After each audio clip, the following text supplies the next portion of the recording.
Hi everyone, I'm GREYMOND, and today I wanted to talk to you about additional feelings that come along with OCD.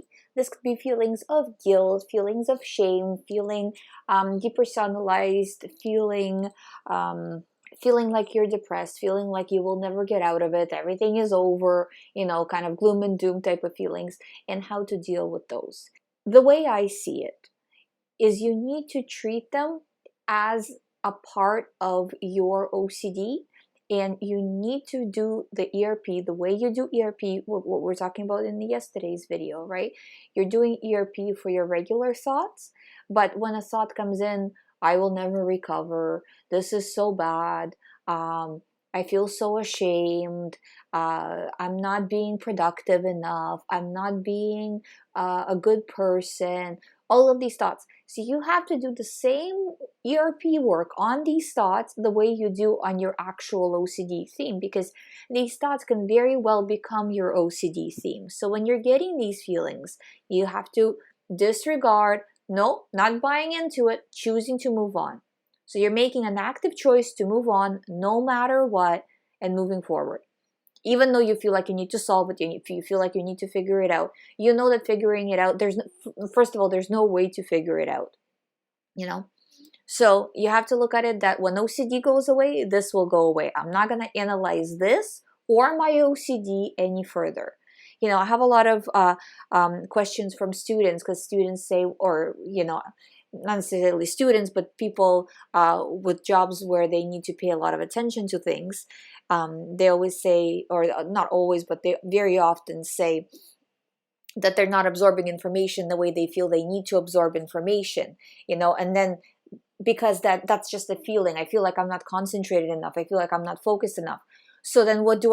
I have to re-ask, reread, double check. And now we're getting into a theme with, compulsions, reassurance behaviors, the whole thing. So it can escalate, same idea with feeling bad, like feeling ashamed, like you're a bad person, confession can be a frequent issue, or not necessarily confessing like in a religious setting, but also confessing confessing kind of to the people around, right? Making sure that what they're doing is right, making sure they're a good person, all of those things. So these additional feelings can escalate and become a theme in itself. So you have to watch it. Another thing, I'm never going to get tired of talking about self-esteem, because self-esteem suffers so much when you are going through OCD, because you literally feel like you are a bad person all the time.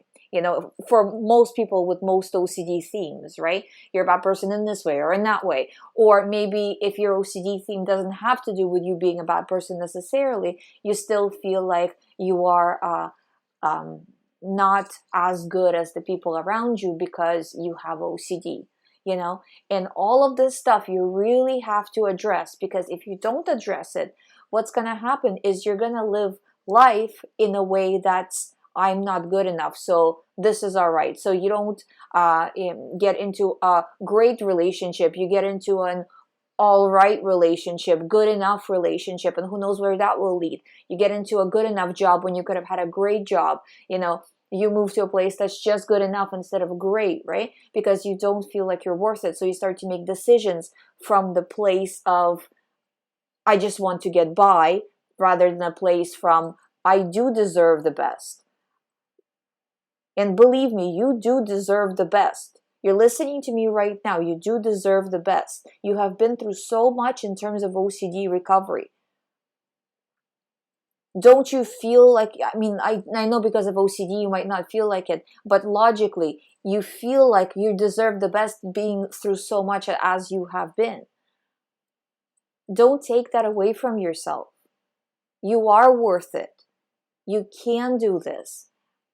All these feelings, disregard them. They're not valid. They're just autopilot feelings being sent by the brain. And a lot of it is ingrained. So you have to retrain your brain how to view these thoughts. And that's how you do it day after day, every moment of the day. For most people, they get OCD 24/7. So every moment of the day, you have an opportunity to make OCD better or make OCD worse.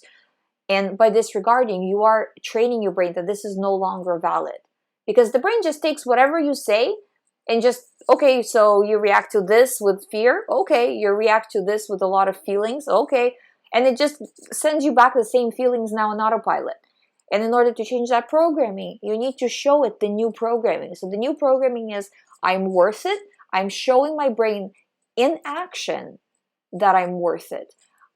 I'm not paying attention to these thoughts. I'm showing my brain in action that I'm focusing on other things and disregarding these thoughts, and doing that continuously, more and more as you go. And it's, again, 5% progress is not bad, because each day, because if one day you did 5, the next day 5 more, building on that, right?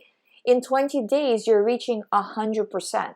And I know this is kind of like a little bit not realistic, because there's going to be some days where it's a setback, some days when you're just stabilizing.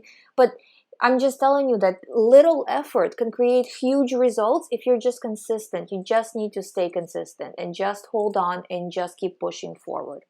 I hope you find my videos helpful. If you would like to do a one-on-one recovery program with me, all the information is on youhaveocd.com. Thank you so much for watching. Subscribe. I'll see you tomorrow.